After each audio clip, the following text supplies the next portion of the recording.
Commissioner mar IEBC Justus Nyang'aya odhiambo makawuono gweta kaka commissioner duol mar IEBC.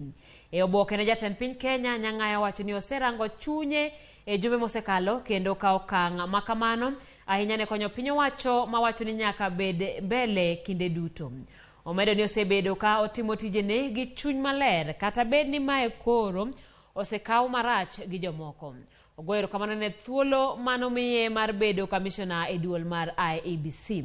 Nyang'aya en achiel kuom commissioners 4 mag IEBC ma bende koro sani ochuga put mar thicho gi oko mar apisi.